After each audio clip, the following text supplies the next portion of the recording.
Let's wait for this to begin. All right. Hi and hello, Dune Imperium fans. I hope all is well with you wherever you are in the world today, and welcome. This is Dune Imperium, and I am your host, Admiral Trench. I have with us today the stupendous Regis Etienne, Dune Imperium Mastermind Extraordinaire. But before we begin, please like and subscribe so you can enjoy more content like this wherever you go. So, to start, I'd like to know a little about you. Please tell the audience where you're from and how you got involved in this hobby and what it is about Dune Imperium that you find particularly special to you, please. Hello, everyone. I live in Belgium. I live in Brussels, so the capital city of Belgium in Europe. So basically, I'm a huge fan of board games. At the beginning, I started with role-playing games, but after it was more board games. So I played a lot of different board games, and I started modifying games with Bang. Wanted, so it's like secret identity game, but lately it's more serious, like because for me Bang is like a bit like superficial game. I love a lot strategic games, and Dune Imperium in particular. What I love is the deck building aspect combined with the work placement. So that was really awesome to combine these two aspects for me. Uh, One thing that I love a bit less is the swingy intrigue or the thing like that. That sometimes, yeah, it's a bit, you don't know in the end what happened, but I think the game is still really awesome, and I enjoy playing a lot. Otherwise, I won't play once or twice a week since the game has been released. So yeah. With my friend, we are really big fan, and we play. Yeah, my personal best is 7 games in 6 days. When Oh, Immortality, I got my copy of Immortality. We play a 7 game in 6 days. It was nice. like a marathon of Dune X plus Immortality. Yes. That would be a dream come true for me if I could just spend a vacation just playing board games. That's like honestly a dream. But I also know that every time I ever sit down and play board games, the day goes like that. The time flies so fast, and you'll be playing Yes. board games all day, and you'll be like, I can't believe that we spent the whole day and it's already gone, and we just been playing board games all day long. But I those are the also funnest play days. Twilight Imperium, and Twilight Imperium is the full day. Oh, yes. Oh, And yes. for me, you don't see passing it. I mean, it's really crazy. One thing that you had mentioned with the intrigue card, you were saying that you don't like the aspect that at the end of the game, a character or somebody you're playing against might have an intrigue card that turns the tide, and you might think you're going to win, and then at the last second rug pull, somebody has an intrigue card that they just earned a couple of victory points, and so you end up losing. I've had a couple of those too, and I always go, "Oh, I felt so because you feel like that you feel like you're going to win, and then they just at the last second, I got this intrigue card, I got 2 extra victory points. Oh Yeah, gosh. one of the last 5-player games I played. So we were 2 player having 12 points, so triggering endgame.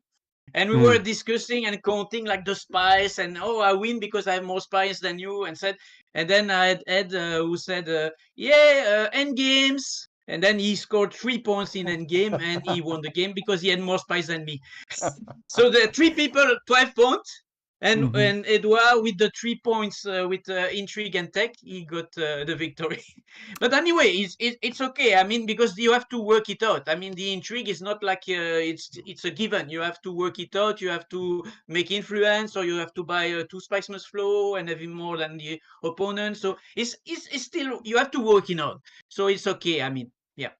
Well, yeah, of course, and not only that, but 9 times out of 10, the cards that they have are probably duds and don't do them any good anyway. So there's lots of times where the game ends and those intrigue cards don't count for anything. So there's plenty of times where that's happened too.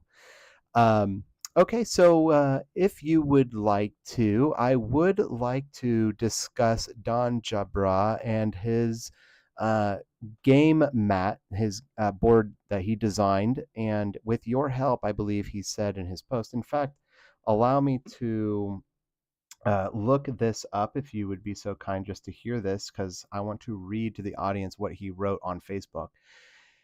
Have you ever planned an epic Dune Imperium game night only to have a fifth player unexpectedly show up? You don't want to turn them away, but you also don't want to give up playing Dune. I've been in that situation far too many times and decided it was time to put an end to it. I'm thrilled to finally share a project I've been working on for myself for quite some time, a little custom playmat for Dune Imperium playable with 5 players. I was inspired and guided by by the ingenious ideas of someone who truly understands every nook and cranny of Dune Imperium. Their insights were instrumental in shaping this playmat. I'm not sure if they'd like to be named, but I'd absolutely love it if they decided to step forward and take a bow. So I believe that man is you. So I would just like to share with the audience this beautiful, dazzling game mat that Don has The designed. design is wonderful. Yeah. Yeah, it's really cool. It is really cool. I got to tell you, it's really cool that you guys worked on this together and that he designed it like this. I was hoping that you would be able to navigate and just give a tour of the map for the audience so that they can kind of see where the mind is at in terms of how you designed it and laid it out and how it functions with the fifth player. Basically, before the fifth player variant, I Hmm. introduced one element, several elements from Uprising. So I made an Uprising expansion for Dune Imperium, let's say, and I Hmm. added Imperial Privilege. So Imperial Privilege is the mentat of Uprising, but in my version of the game, I have both. So I have the mentat and Imperial Privilege. So to go to Imperial Privilege, you need 2 influence with the Emperor faction. It's a green spot, of course, and it Hmm. costs 3 salary instead of 2 for the mentat. And it allows you to recall an agent, but not the one you sent to Imperial Privilege, but another one to draw a card, and eventually you may also trash an intrigue card to get another intrigue. So this was before Mm. the 5 players. So this spot was already available in 4 player before. Mhm, mhm, Then my reasoning was basically in 5 player you shouldn't be dry on resources, so I have to add one resource of every kind. So basically you have one more spot where you can have water, one more spot where you can have spice, one more spot when you can have solari. mhm, And it was really convenient that in Uprising there is the 6 player mode, and there were a search spot, additional spot on the board of the 6 player mode of Uprising. So basically, I use this spot. So there is the one that is Abanaya Erg. So it's a yellow spot. Sorry, costs 1 water, and you can have 2 spice plus the bonus if aha, there is, and one mhm, card. I see that, yes, And yes, yes, so this is the spot for the spice. There is a spot for the solari, is a spice refinery. So basically, you can go there. It's a blue spot and get 2 solari, or if you pay 1 spice, you can get 4 solari instead of that. And it's also a combat zone, also Banaya Erg, because it's also a combat zone in yellow. mhm, mhm, And then I put also the one that is in green. So also I wanted to have one spot of each color also. And it's the spot providing water. So basically it's also from Uprising. So you can spend nothing and you get 2 troops, but you can spend 2 solari to get 2 troops and 1 water. mhm, And mhm, then I said, okay, but maybe the faction will be too crowded, you know? So I said, okay, but in Uprising, they had 2 more faction for 6 player. So 2 more players, 2 more faction. 5 player, 1 more faction. So I mhm, created the faction Fringe Words. mhm, And it's a mix of the two faction of Uprising. So it's not really the same faction. So it's really like you have 3 Solari on the free spot of the faction, and you have for 1 spice you can have 1 intrigue card, trash a card. Trashing is always optional. In the board they changed it and they made the trashing mandatory. In my version of the game the trashing is not mandatory. So basically mhm, you can trash if you wish and draw a card and have an intrigue card. And also, Mm. when you reach 4 influence, you get an infiltration token. This is an invention of mine. So infiltration token allows you to infiltrate any other player agents once per game. So when you use it, you lose it and you put it back in the game box. Please excuse me. Could you just repeat that one more time? Because I missed it, a little bit of the detail about how that invention of yours works. Could you just explain it one more time? I apologize. So the infiltration token is the same icon as the Infiltration. spy. Okay, that's okay. I beg your pardon. Infiltration token is the same icon as the spy in Uprising. So it's the Okay. same icon. I use the same icon as the spy of Uprising. And also in my version of the game, because in the physical version, I use the spies of Uprising to represent them. Okay. And Mm-hmm. what they do is that you have them and you can use whatever you want when it is your turn to play an agent. Okay, when it's your turn to play an agent, you can say, okay, I play my infiltration token, I lose it, and then I can infiltrate anywhere on the board space. But of Mm-hmm. course, it's respect the Mm-hmm. rules of infiltration. So you cannot infiltrate your own agents, but you can Mm-hmm. infiltrate enemy agents. I see. That makes sense. Now that's But actually it's really once per cool. game. Yep. That's really cool. And only once per game. So, yes. Very interesting. I like that. That's a really clever And idea that you have there. one very important thing about this new faction is Mm-hmm. that you can access it with any faction icon. So if you have only Emperor, you can still go. If you have only Fremen, you can still go. So any faction icon, you can go to this new faction, meaning that this faction, there will be more competition to get the alliance because it's easier to go there. Very cool. Very cool. I like that. That definitely. I like any element that makes it like a race. You know, at the beginning of a lot of games, people are trying to go to the chum spaces to get their Solari as soon as they possibly can. And A way that I play the game personally when I'm playing like Dune Yeah. Digital, for example, is I have tried to train myself as best as I possibly can to avoid using the Sword Master if possible at all. So that way I'm not as, I don't have to race to get the Solari like everybody else is trying to do right at the start of the game. I can just say, it's not the most important thing to me right now. Other people can worry about that, but I'll worry about other things. So yeah, the idea that there's this competition to get to the fringe worlds is really cool because I imagine people are racing for it, and so it's like as soon as it's your turn, aha, it's available. I'm jumping for it. I like that kind of stuff. And they are more powerful than other faction also because yeah, there are no cards that are referring to it. So yeah, there is no card that says, oh, if you have the Fringe World Alliance. There are cards that says if you have the Space Eagle Alliance, if you have the Emperor Alliance, what. So this alliance, you have less benefits from the component of the game, but it rewards you more because instead of getting 2 Solari, you get 3 Solari. For Emperor, Mm-hmm. you get 2 Solari. Here you get 3, and also Mm-hmm. you get for your price, you get more for your money. One spice, and you get these 3 things. That's crazy. But again, it makes more competition because it's great, but everyone can go fast Yeah. easily, and it's not that easy in the end. No, I love Also, that. I it was love that. important for me to have the each faction the two influence reward. It was really nice for me that in Uprising they do this, and I put it this in Dune Imperium. So I don't like Uprising personally, so I prefer Dune Imperium. So I try to have every new component to go to the base game, so the Dune Imperium base game. And basically, so I use the reserve card of Uprising as well. So you can either buy for 2 persuasion at it all times when you reveal. You can buy either the basic Arrakis liaison or the prepare the way, which is the reserve card of Uprising. But you need 2 influence to have it draw you a card. So each faction you have a reward of having 2 influence on that faction, except again Fringe Worlds. Because Fringe World, when you get 2 influence, you have no benefit. Mm-hmm. Mm-hmm. But all the other faction, like the Fremen, you have access to Siege Tabor.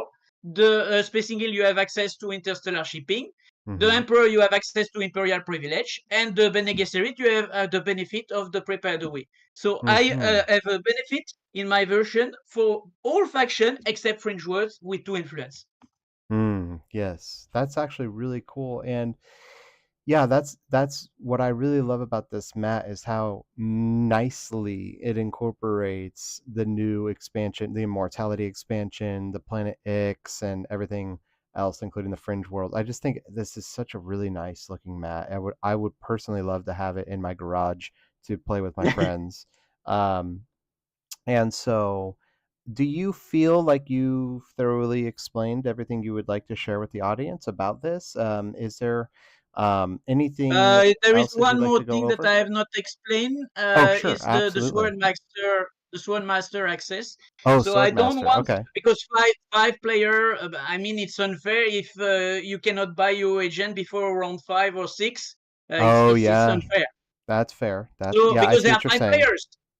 Yes, so I made available two spots, and you can see on the playmat that there are two spots for Sportmaster. So two people two agents of two different players can go each round, without needing infiltration. Of course, more people can go, but then they need Mm. to use infiltration. Oh, yes, I see. I see. And I'm looking at the map. I see where one of the Swordmaster icons are located. Where am I missing the other one? I'm not finding it on the board. There's in So the on green space. Swordmaster, you have two yellow squares, and most spot you have only one yellow square. Oh, okay, okay. I get it. I get it. Okay, very cool. Great. That's really cool. Also, for me, it was important to balance more or less the game as much as possible. So basically, in my games of 5 player games, I give the first player to start the game one infiltration token, and also the fourth and fifth player to play the round 1, because the first player will be last player round 2. So it's very Mhm. bad. And also in my version, we pick leader in opposite order. So the first player will be the last to choose his leader. The last Mm. to play will be first to pick his leader. It's a huge advantage, especially with my 86 leaders, because I created fun 86 leaders. So yeah, so that's why it's also important to give some infiltration token to compensate to the fact that if you are fifth to play, come on, it's very bad. If you are Yeah. fifth to play, it's very bad. So you have to have some compensation. You got to look at what's the Imperium row, and if there's some cards there that you want to make sure you get before your opponents can get, that might decide how you're gonna choose your character. So that definitely, I see exactly what you're saying. That having the fifth player being able to choose their character first could give them balance out their edge a little bit, because it definitely isn't fun to see all those good cards go away in the first few rounds before you have a chance to do anything with the Imperium row. So that's a really clever idea that you've done there. And it makes perfect sense. And I'm actually surprised that regular Dune doesn't do this like on Dune Digital. It makes more sense to me that it should be done in that order. But okay, so with that, I do think we can move on to if you don't mind, I would like to discuss your game variant that you have. I have the rules just broadly. We'll do the broad strokes of this. I will share this image with everyone here. This is a game variant that you have that is completely different to any other version of Dune that you've ever played. But I do think it's really It's based unique. on the blitz. It's based on the blitz of the app, Oh, but I right. modified it. Okay, okay, great, great. And And also in so the credit, I think it's a person called Nagai who made a modified version of the Blitz that I work on. So I work on the modified version of the Blitz, but still it's another version. okay, and do you tend to find yourself playing this version more than the base version, the original rules of the We game? never ever play without this rule. Never. Okay. Okay, so this is your So I personal play this favorite way to rule play. for like maybe 3 years. I don't know, like yeah, And 2 or 3 if years. you could just explain to the audience the reasons why you prefer this style of play and the pros and cons of it, and just kind of just go over a little bit about it, if you could do that, please. Yeah, sure. So basically, in this variant, you can your each player receive 14 random cards from the Imperium deck. So 14 for each player, Hmm. and from this end of cards, they can choose whichever cards they want to pick. Okay, but they have maximum 10 persuasion to buy these cards. So they can buy 2-5, or they can buy the 5-5, 5-1, and 1-5, or whatever. They have 10 points to buy. So they can buy generally between 2 and 5 cards. Mm-hmm. Sometimes 6, but it's rare. But yeah, between 2 and 5. But for each card that they buy, they can trash one of their cards from their starting deck. Mm-hmm. So for me, it's really great because it's really increased the deck building dimension of this game.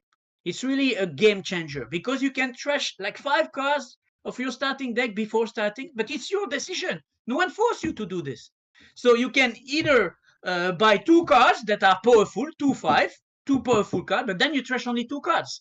Or you Mm-hmm. buy less expensive card, but you trash more cards. But it's your decision. And also, I added more spot to trash cards, like the paying Fremen spot on the board. You can either have 2 troops by paying World Water, or 1 troop and 1 trash, just like in Uprising. So basically, the deck building aspect in my version of the game is much more pronounced because you have more trashing opportunities. You can use this variant at the beginning to buy cards, and directly you say, okay, I'm buying a persuasion deck, or I'm buying a combat deck, or I'm building. You already make a strategic choice before Mm-hmm. starting the game. Mm-hmm. So before starting the game, you can already give a direction to your deck.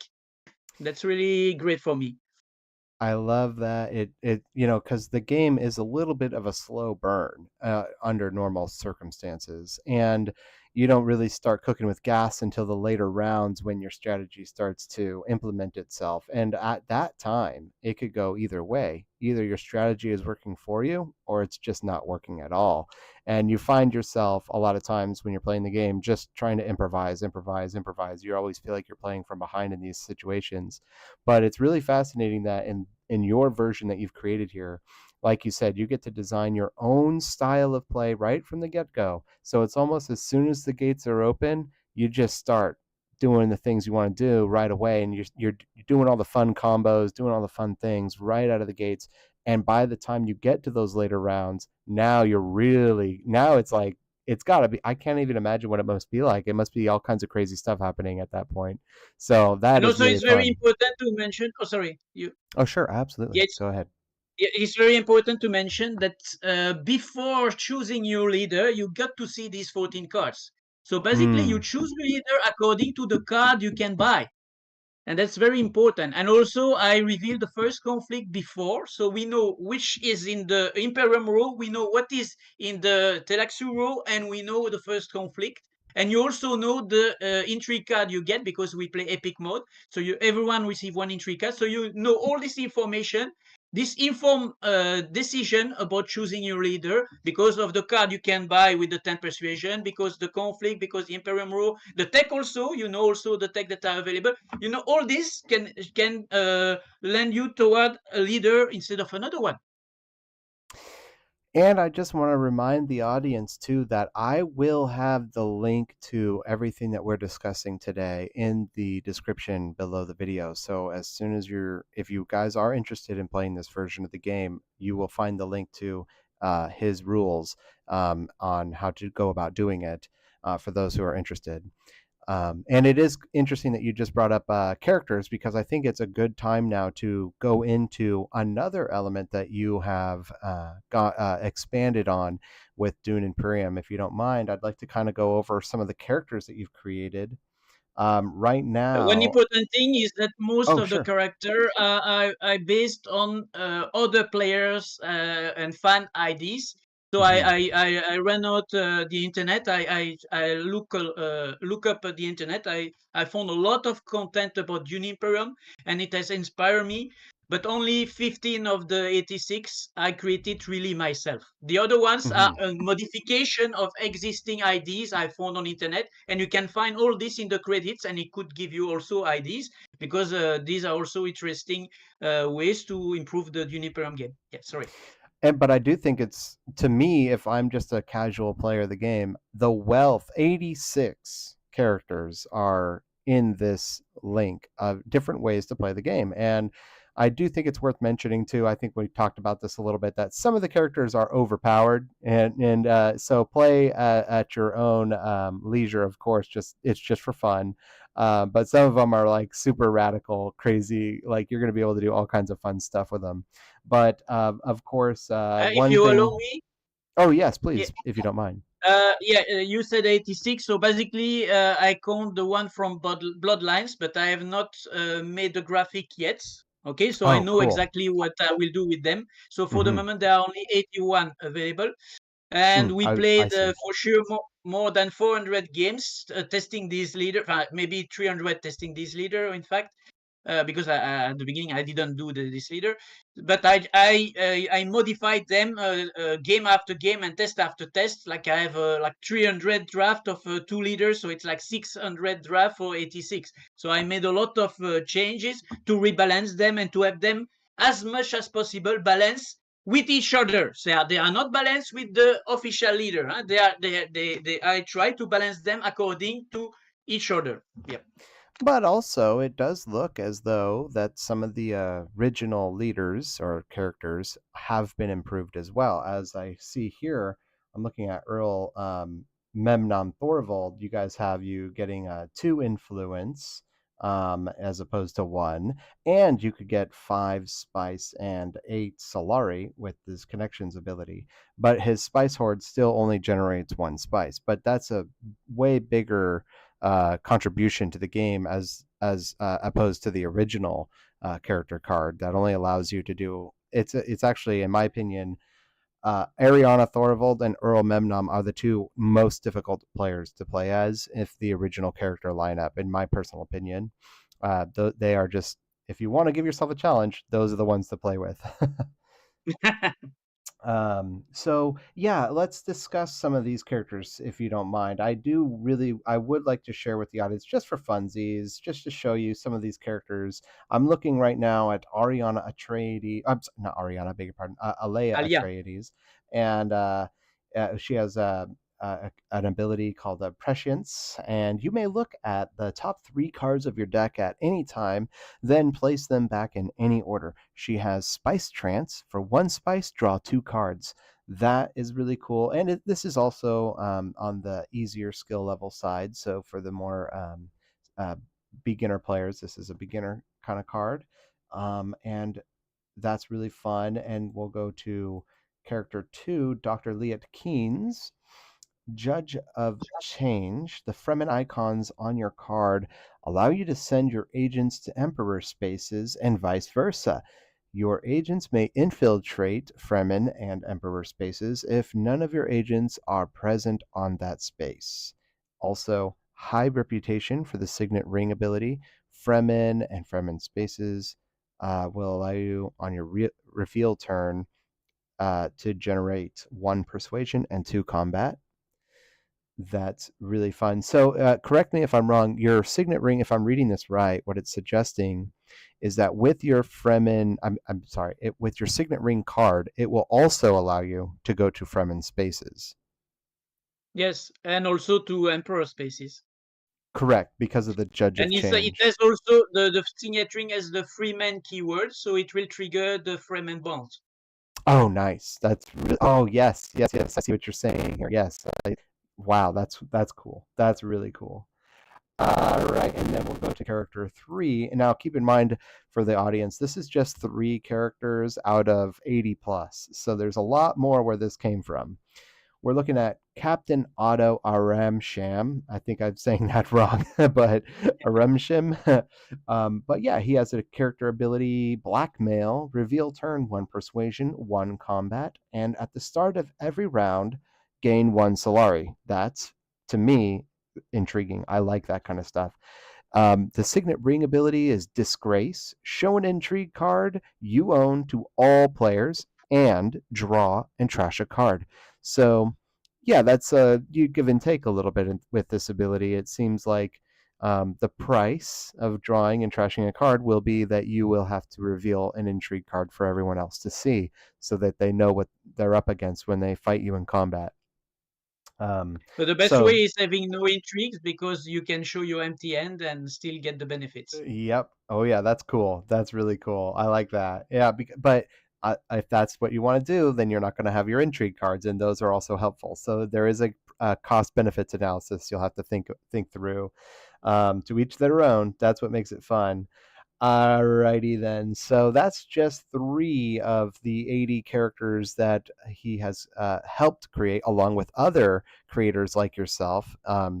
And before we move on, I would like to ask you a few questions from the fans that I interacted with on Reddit and other places.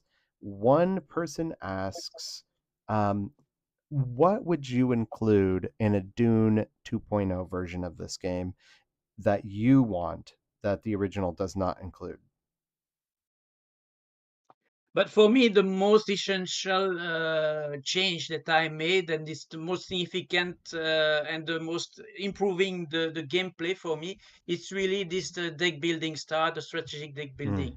For Hmm. me, the original Dune, the deck building aspect is a bit lacking. It's a bit, yeah, you have a little aspect, but it's not really a main part of the game because the game is too short to have time to build up, and you don't have the trashing possibilities.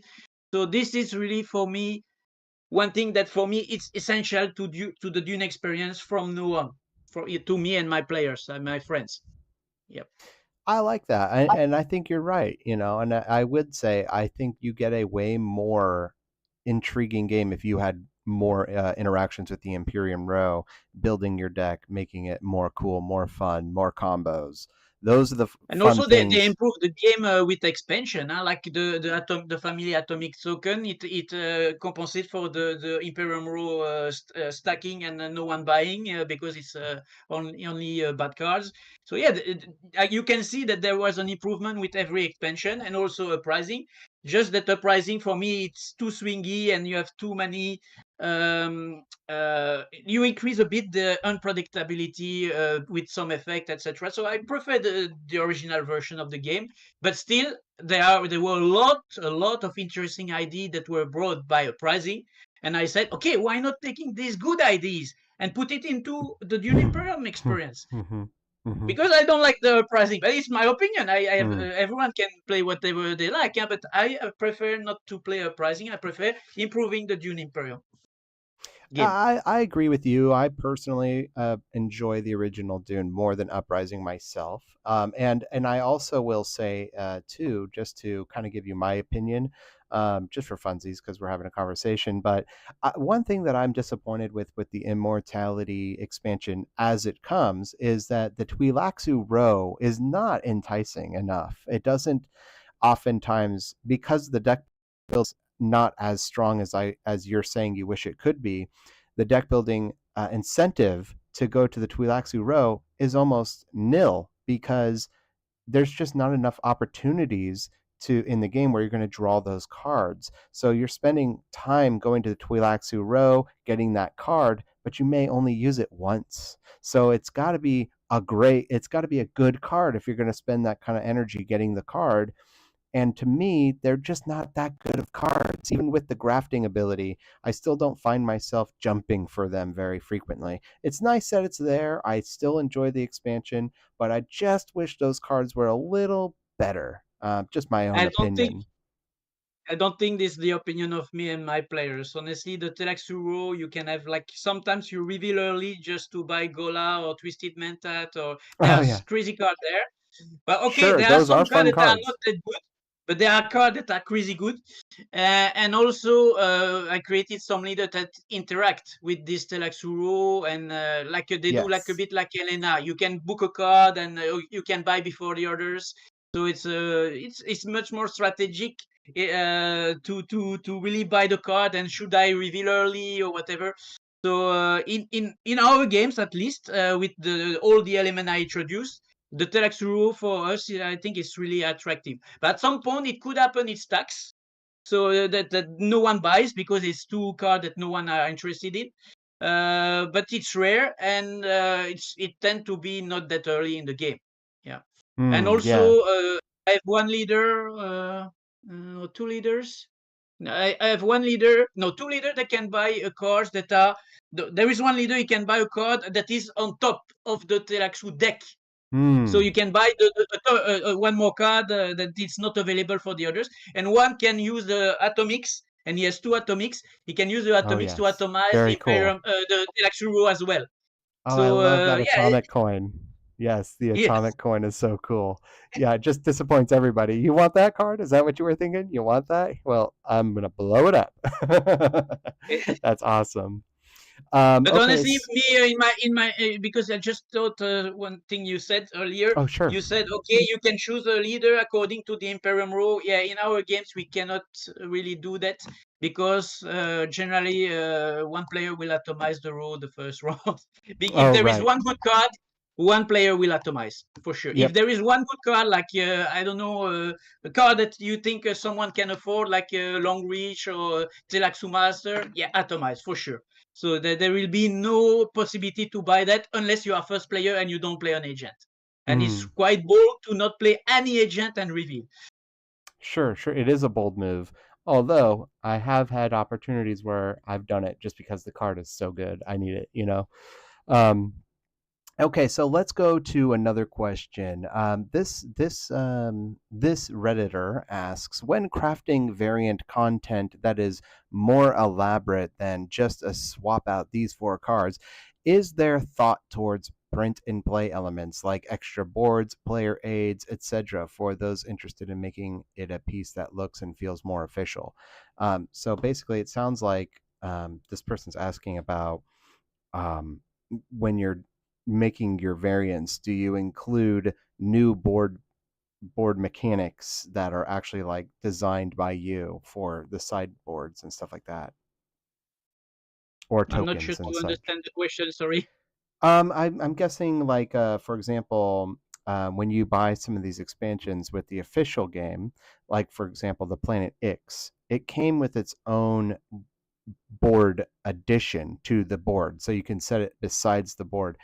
And I guess this person might be asking something along the lines of, when you're designing your variants, do you include things like that, like additional board pieces or new?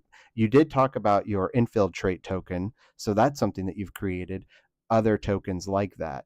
And it does seem like you kind of already answered the question a little bit when we were having this conversation, but I'm guessing that they might be interested in figuring out how you go about planning these things when you're strategizing how to create more content for this game. Okay. Yeah, there are three things I want to say. Sorry. Oh, sure, One thing please. also, there is a FAQ. So at the end of all the leader, they have an FAQ. So it replies to some rules question that could happen.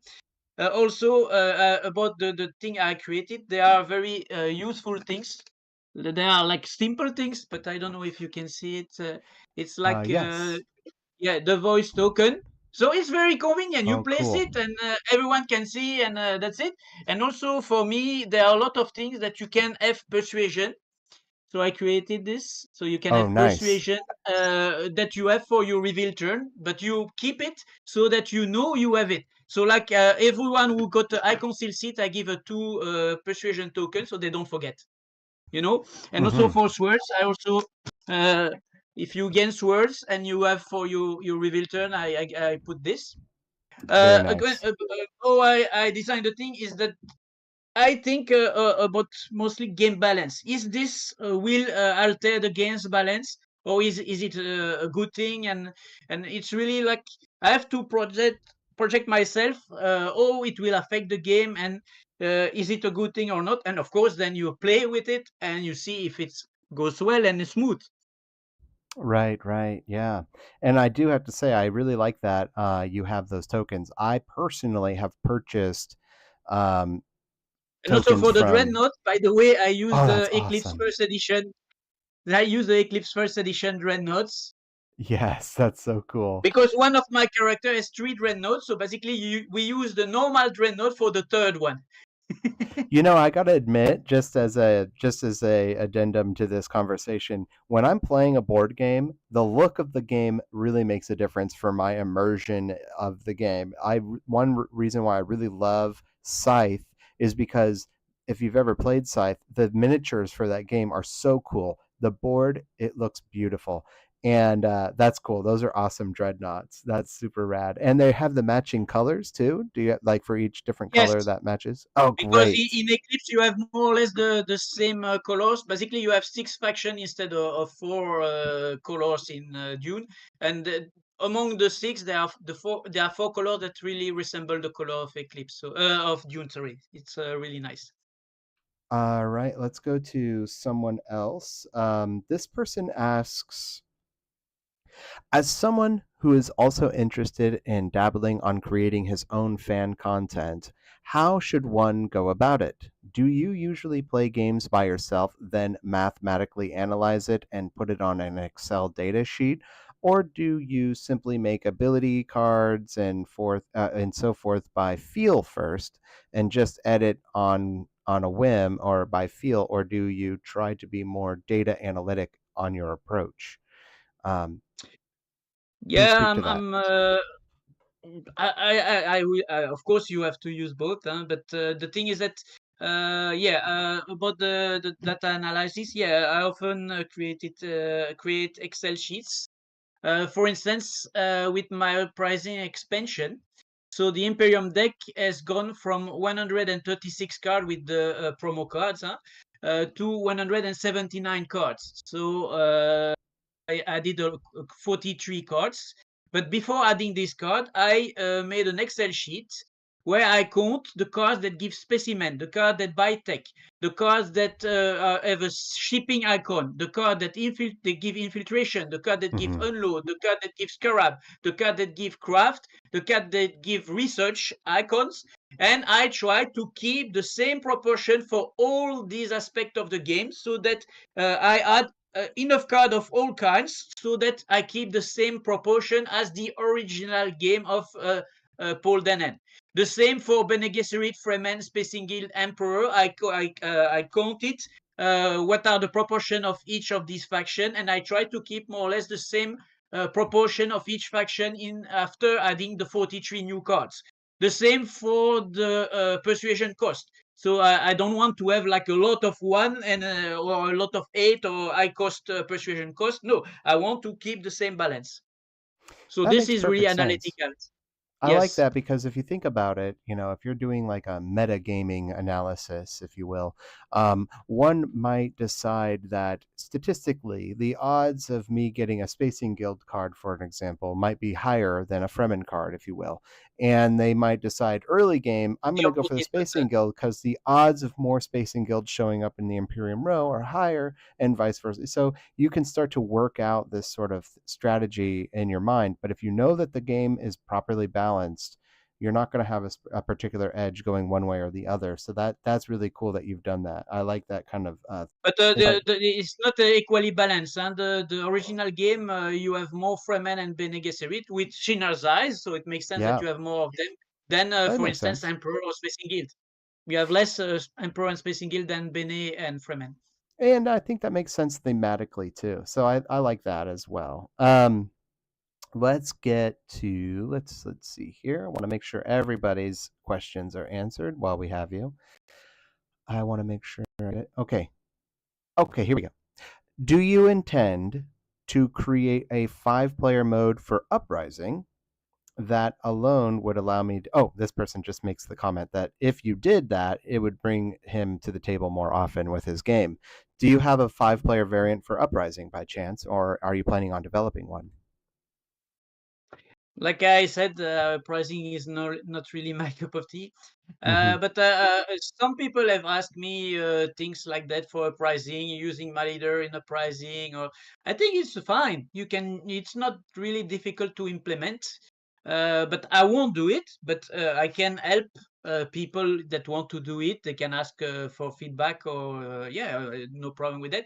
So I think it's not really difficult. You can see that I added the spot of each color and one faction.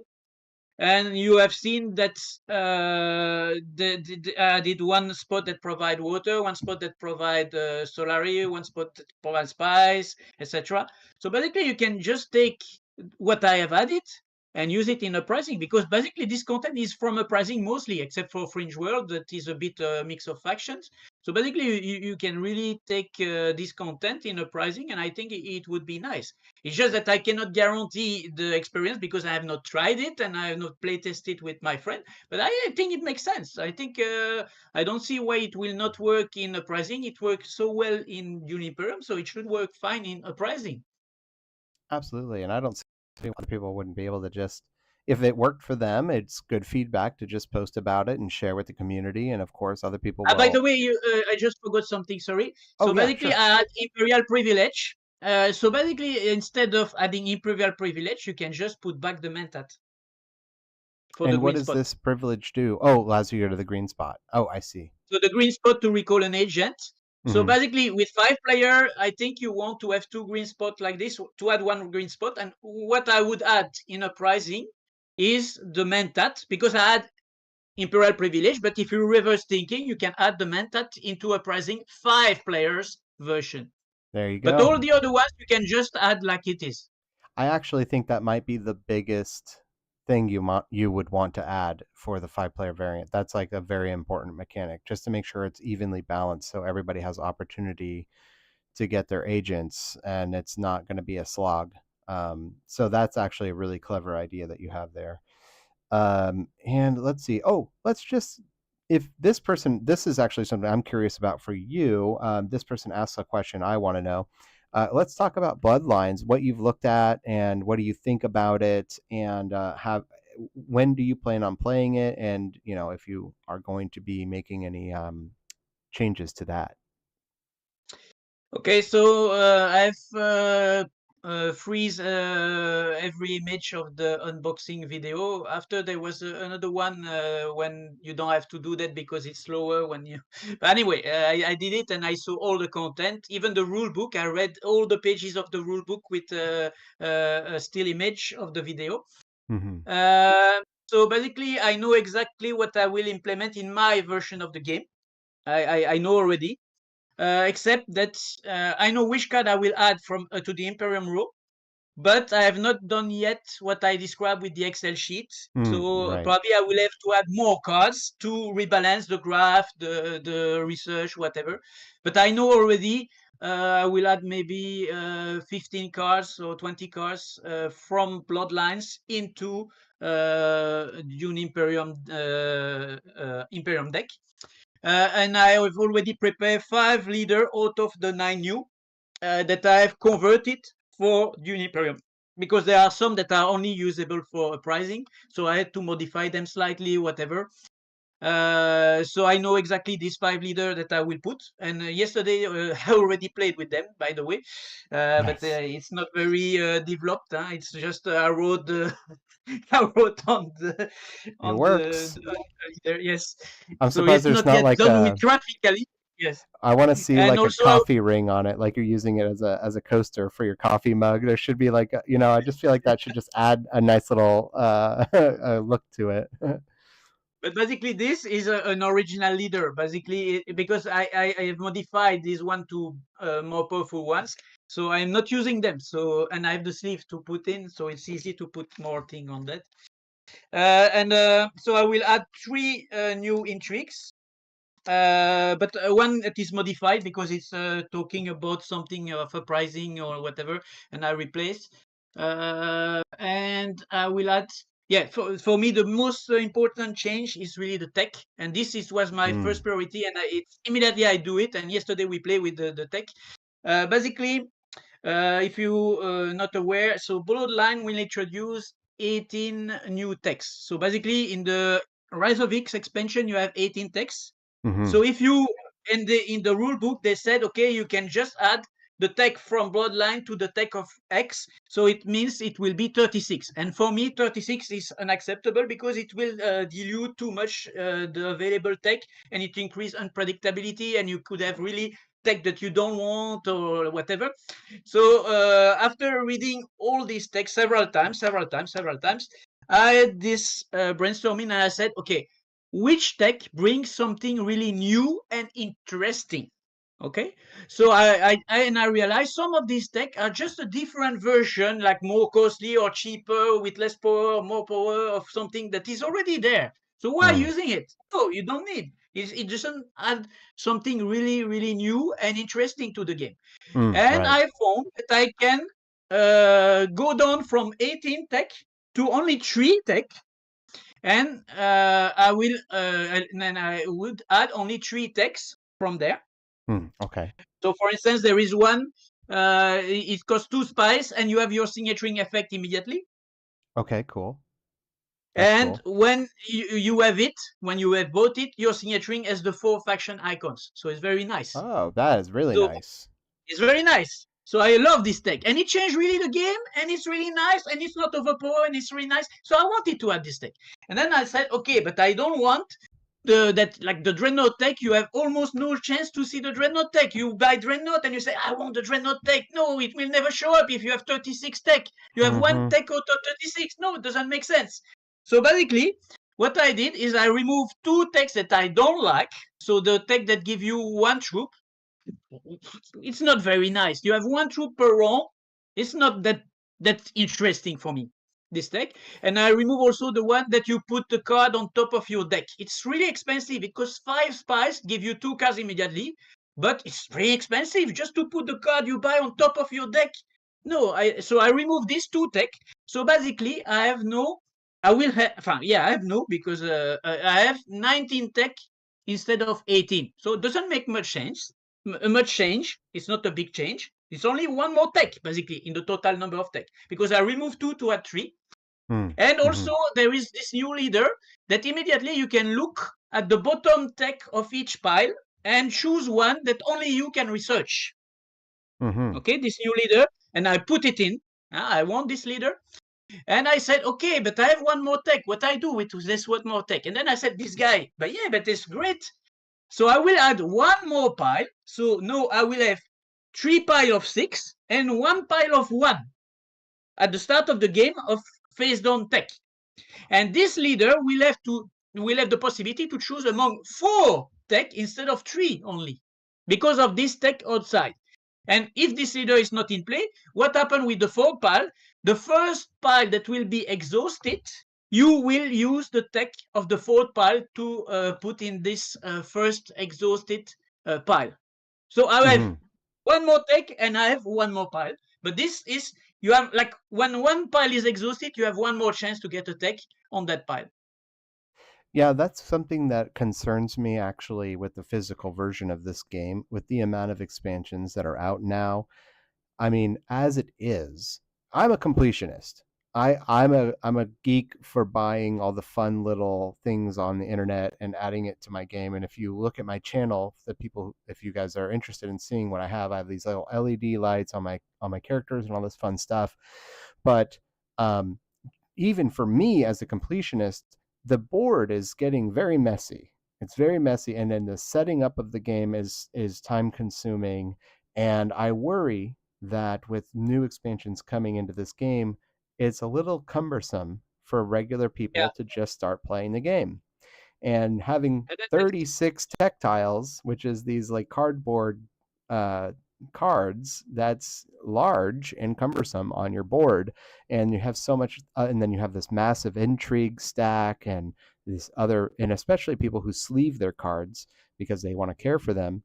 That adds another layer to everything. So it's just a very messy, it can be very messy, and everybody has their own way of laying out the pieces on the table. And so not only that, but because I'm a board gamer, I have invested in an 8 foot by 4 foot table in my garage to play board games on.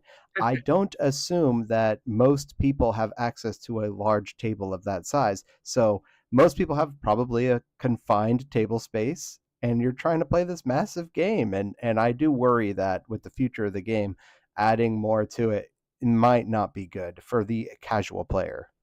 I But worry about that. here you don't add really board game board elements with Bloodline. It's more like cards or things like that. So Right, yeah. I did see But that. It's honestly, I totally agree with you. At some point, if there are too many mechanics, I don't think it's really nice. And I made the decision not to use the new Sardaukar commander thing, because I think the game is already fine like it. Hmm. And okay, it's a nice concept. Okay, I see the point. I see it could be fun, whatever. But I said, okay, my game is already nice. I don't need this mechanic that is a bit too much for me. Hmm. It's my opinion. Of course, it's only my opinion. But so I decided, no, I will leave it this aside. And all the cards that will be referencing to Sardaukar Commander, they will be referencing to Dreadnoughts. So it's really Oh, nice cool. because the Dreadnought will be more powerful with the Bloodline addition. Because every time you have like Sardoka or whatever, I will replace it. Yeah, I will have to do it in Photoshop. I have to replace the word Sardoka Commander by Dreadnought, but still. Right. Let me make sure we. Here we go. Let's make sure I get some more of these questions down. I have that one, and we kind of touched on this a little bit, but um, this person wants to know about your opinion on Uprising versus the original game and also your thoughts on the worms. We kind of talked about how you prefer the original to Uprising, but if you would just elaborate further on that, I would appreciate that, and this fan would as well. First, I want to say that after reading all the content of Uprising, but not having playing it, it was really like virulent on Board Game Geek, and I was attacked by people, and it was not nice. I mean, I just give my opinion. If you don't like it, you don't like it, but it's not the point of being aggressive. Anyway, my opinion about the worms first. So for me, I don't like the fact that it's so swingy. So like you can double the rewards, and the level 3 conflict, you can have a point, so you can double that point, and you can pay to have another point, and you can pay twice to double that point if you have a worm. So it's already 4 points. And if you Hmm. have the matching icon, you have 5 points. So for me, 5 points in one conflict, I don't like it. So when Hmm. I saw that, I immediately decided Uprising is not for me. It could be for the players, whatever, but me, I don't like it. Already this, you lost me. With the worms, you can have 5 points, boom, I mean, and the conflict is really, and also the conflict is the more uncertain part of this game, because you have the entry cards, you have the reveal, the surprise deploy in reveal, the surprise words in reveal, whatever. So the combat is the more uncertain part of the game. And then if you have a worm, you double the rewards. Okay, it's a huge investment. It's hard to get the worms, whatever. And then maybe you double a reward and you don't get that reward because it's uncertain and you are not sure to get this. So maybe you spent a lot of resources for getting not much, or maybe you don't spend much and you get a lot because you double. And so for me, it's not really strategic. Enfin, it's strategic, but I mean, it's diminished the strategic aspect. It's increased like it's the poker game, like you bluff, maybe you earn like $1 million, or maybe you just earn $1,000, and it's not nice. I don't like this. Also, the contract, it's uh, it's an investment for a potential future gain, because you have to fulfill the contract. And the thing is that you don't know when you will fulfill the contract, and if it will be easy to fulfill the contract. And also, so I don't like, you have already a lot of unpredictability in this game, and you add more because this contract, okay, it's a nice concept. I understand it could be fun, whatever. But for me, I don't like that much the fact that you buy the contract, no, and you choose a contract, yes, but you don't know when you will be able to fulfill it and if it will be easy or not to fulfill it. So I don't like this idea either. Hmm. And the spice, I don't like either because, okay, it's a nice concept. It's really a good idea, whatever. But I don't like it in my game. That's the thing. It's my opinion. It's just my opinion. So why? Because the spy, it means that you are on an observation spot. So you know that if you go there and someone else has a spies there, they can infiltrate you, but they may or may not. You don't know that, but you know that this spot is not only for you. If you go there, for me in Dune Imperium, is strategic. You go there not only to go there, but for blocking others. In Uprising, it doesn't work like that. You go there and you don't block the others. So I see it as a frustration, because you imagine you save spies to be sure to have 6 spies, and to have these 6 spies when you are first player to go 8 liners.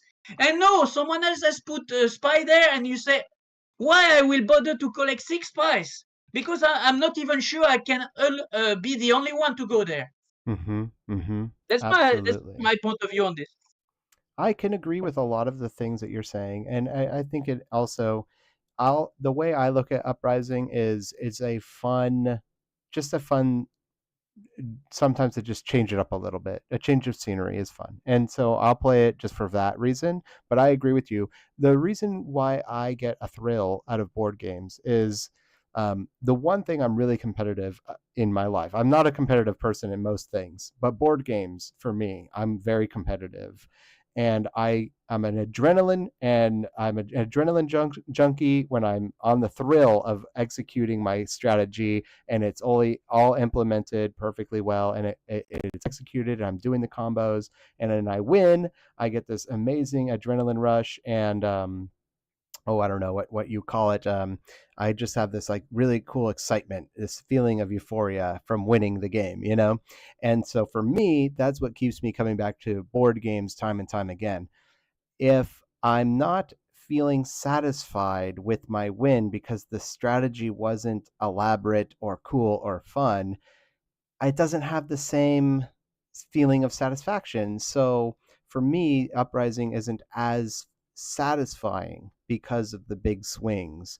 And that's just my opinion, of course. And so I agree with you. I really like the strategic components of the original game as opposed to Uprising. But to each their own. Of course, I can appreciate anybody who would prefer Uprising to the original as well. It's just And your yeah, whatever one good is your thing for taste. maybe sorry, one good Oh, thing maybe please. for Uprising is that the intrigue are less swingy. So they really correct this compared to the base game, so that you don't have 2 points on one intrigue. It doesn't happen anymore. But again, for me, no. With my thing, I play only epic mode. We play only epic mode since the release of Rise of X. So we Mm-hmm. always play in 12 points. Mm-hmm. 13 points if 2 players or 3 players, because of immortality you have one more, and we play 12 points starting with 0 for all players, with 4 and 5 players. So the game is a bit longer, so you can really work out these 2 points intrigue, whatever, and but you deserve it because you have to maybe buy one dreadnought, have one spice mushroom, has 4 influence on 2 faction, have icon seal, so it's a lot of condition. So for me it's acceptable, these new intrigue that are very powerful and give you 2 points. Yeah. Well, with that, I would like to ask you, um, with the fan questions wrapped, I would like to go over, if you would like to, just some other board games that you like. And I also know that Dune is not the only game that you make variant versions of. Yesterday, when we talked, you had said that three games stood out to you: Eclipse, The Hunger, and StarCraft. Can we start by talking about Eclipse Yeah, and sure. what it is about Eclipse? Because I've never played this game, but I got to say it looks beautiful. And I just want to know a little bit about it. Could you talk about it? So Eclipse is a 4X, so you have to explore, and then you can exploit the resources of the planet you explore. It's in space, huh? And then you can also exterminate the opponent because you can build ships and upgrade with techs and fight other players. But what is really nice with Eclipse is that there are also non-player ships.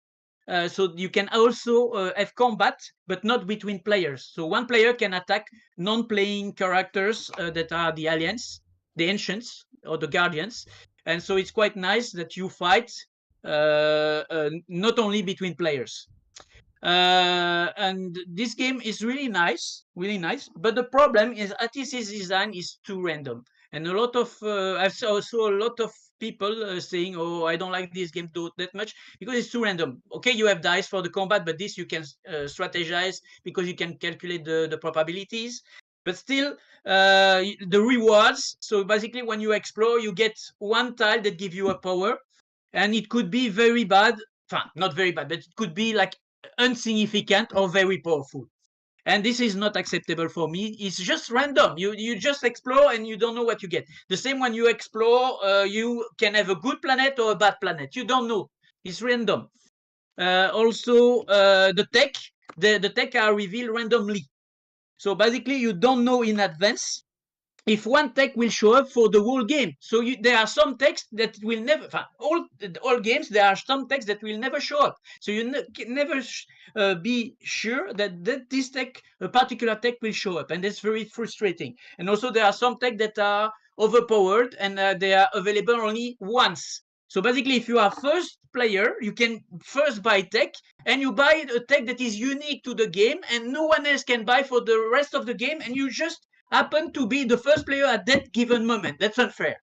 Okay? So you said, why you like this game? Because you said so many bad things about it. Because I changed a lot this, and basically for me, it's completely different game. So basically, all the tech are available from the beginning, and you choose which one you want to buy. So that's completely different. All the discovery tiles, so the thing that you gain when exploring, it's available from the beginning of the game, and you get to choose. And I remove the ones that are broken, that are too powerful. So it makes the game very different. And also I added like 13 new factions, so there are like 11 faction already with the expansion, because there are some expansion, whatever. But I made, so from 11, now I have 24 faction for this game. But really, I have first to change, like reduce randomness, and also invented a system of targeting of the ship. So basically, you can have 5 times reroll on your dice, but you have to use them wisely, because you will roll more than 5 dice in your game. So basically, you have, for the decisive combat, when the odds are in your favor, you can compensate for a bad luck result. But it should not compensate for an improbable result, because if you reroll 5 times, you will not get an extraordinary result. It's impossible. It's statistically, you will not get 5-6 on 5 dice, even if you reroll 5 times. You have to reroll like 1,000 of times. So it doesn't change the game. It's just to compensate for bad luck.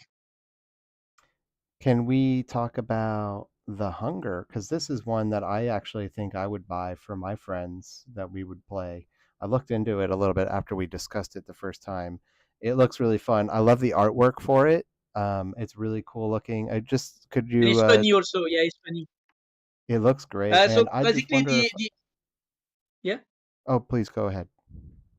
So the hunger, basically, it's deck building, and it's a race between vampires. So they have to go fast through, let's say, a maze. Like they can, there are 3 paths, and they can choose the shorter path with less reward, or the longer path with most rewards, whatever.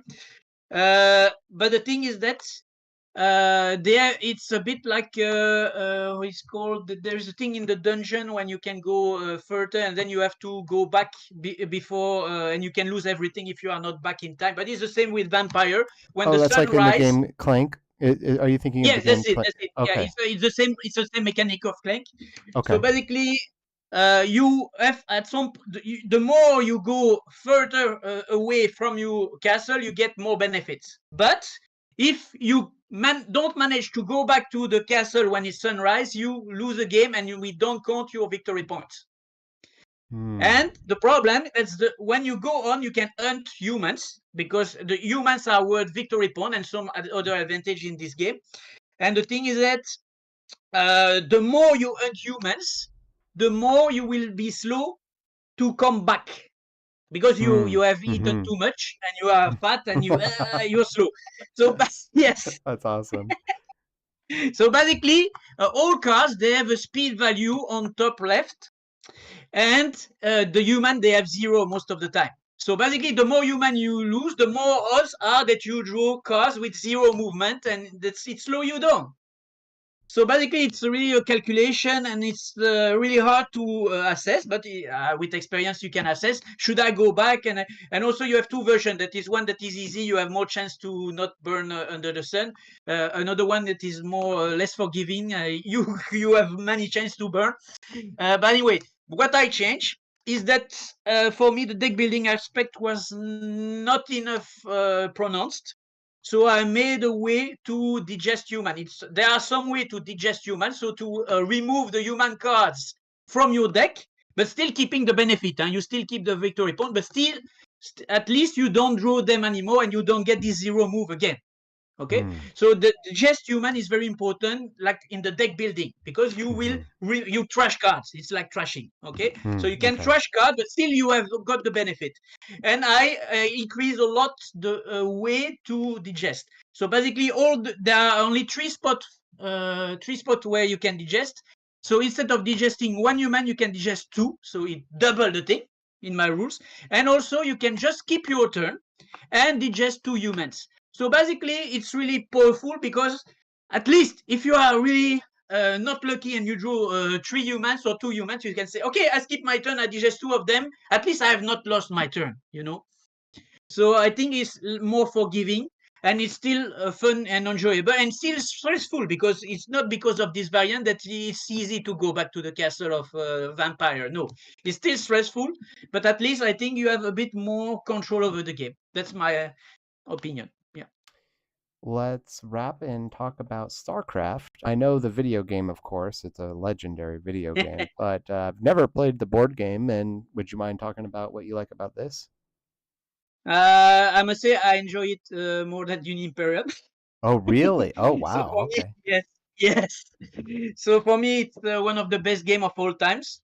I created this variant in 2010, but it's hard to find people to play this game because it's quite long. It's 6 hours and it's quite complex. It's more complex than Dune Imperium. But the random factor, the randomness is very limited in this game. The combat, you play cards. It's not you draw dice or whatever. It's really like you can count the cards of the opponent and know what he can play with each unit of the game, and you can really count the maximum and the minimum value in attack and in defense, and really you can strategize things. So a lot. This aspect is really strategic game, pure strategic, very nice. And I didn't modify a single rule of this game. So I kept all the rules of the game as it is, and I play with the expansion Bloodwar because yeah, without Bloodwar I don't enjoy it that much. But with Bloodwar, it's really an awesome game. It's one of my favorite game of all times. Yeah, Dune Imperium is also one of my favorite game of all time, but still. And what I did is just adding new faction, but again, I search the internet for new factions and I compile ideas from different sources and I rebalance and modify it again. But still, the original idea are not mine. But the thing is that I made something very different than what I found. Huh? It's still work to compile and modify and balance. So no, instead of having six faction, we play with 12 factions. So I double the number of available faction to play this game. It's a quite nice game, and I was really enjoying upgrading it. Yeah.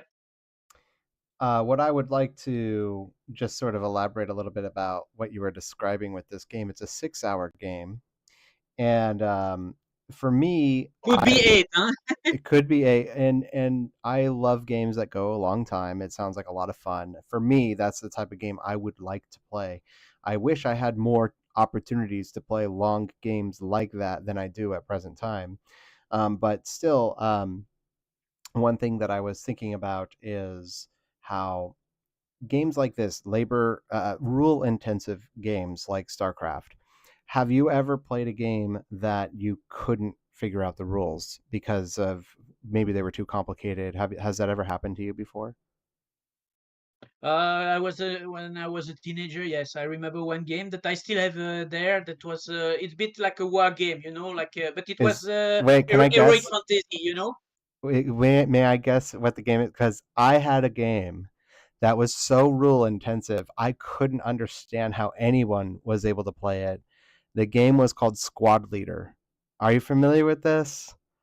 No, and I never tried It it. was I'm still baffled that this game exists, that people played it ever and ever if there was ever a time. It apparently is a popular game. I'm not a popular game, but it's popular with the right kind of people, I'm supposing, because there are forums of people who still play, but the rules are so crazy and I never was able to figure out how to do it. And I had everything. I had somebody gave me this entire collection of squad leader stuff. It was boxes and boxes and bags of stuff, and it just looked like a really fun game. But I tried so hard to learn the rules. It was too much. But So the thing is, that generally I buy a game after having playing it. So normally someone else have learned the rules the first time. oh But yes, that's yeah. so important. If you have a friend who knows the rules, that makes the world of difference when it comes to learning a new game. Absolutely. What I'll do with my group of friends is we will have a homework night or something like that where I'll just say, listen, we're not having fun. We're just going to read the rules and try to figure out how to do this game. And then maybe next time we meet up, we'll be able to play and actually have real fun. Um, so just to get back to, I'd like to wrap up the interview, but before we go, I would like to ask you a couple questions, if you don't mind, just from for myself for funsies. Do you have a favorite card in Dune Imperium? Yeah, I have favorite cards. Mm-hmm. Mm-hmm. Like who doesn't like Wizard? I mean, Of course. Well, the question that I love to ask is, which do you think is a they like more to powerful master. card? Come on, they like to master. I love this card. They like to Yeah, master. of course. So to relax to so I like to ask people, which do you think is more powerful, the Chom Director or Kwisatz? If both are on the table and they're available to you, which one do you go for? It's really situational. I mean, it depends where you are in the game. If it's early True. game, probably it's a bit more Kwisat. Hmm. But late game for sure. And also, if it's too late game, maybe Shoam is useless because it earns you nothing because the alliance are not up for grabs. All alliance are already set to one person, and you have already 2 points on all factions, so it's useless to you. So it's really situational. Yeah, I will grant you that. My argument that I have for the director, the Chom Director, is that you may find yourself in a situation where you pull an intrigue card that would say something along the lines of, if you have three influence in three of the four factions, you would get a free victory point, or two victory points if you have the three or more in all four factions. So something along those lines. There's little cards that sort of can make it more enticing, but you do have to have the luck of the draw. So it's not always going to pan out. But my argument is Chom Director is slightly better than Kwisatz, but I can understand the other side too, that other people would prefer Kwisatz. So Twi'leks, But would you? Oh, please go ahead. Also, with my version, the thing is that with all my leader, and they are very powerful leaders, so more powerful than the official ones. So Hmm. you have really asymmetric strategies because the leader, like they push you really towards a direction. You have really combat leader; they are powerful in combat. You have Mm. influence leader; they are powerful in influence. And maybe Shoam for an influence leader, it's very powerful, or maybe it's useless because you have already the all the influence you need. Mm. True. That's So fair. it depend, but maybe it's less pronounced with the official leaders. But at least with my leader, the fact that your leader may want you more influence or more quizat, it's also a thing to take into account. I also really love the Gurney Halleck card, just because I really like playing with the Beast, the Raban, and having that card plus having the Beast. Just you're just a tank of a character. You're just destroying everyone in combat. I just love those two things together. So the Gurney Halleck card is a lot of fun for me. I like having that one, and of course, yes, Twi'leksu Master. So, would you say Twi'leksu Master is your favorite card personally, or which one? If you had to choose. Um,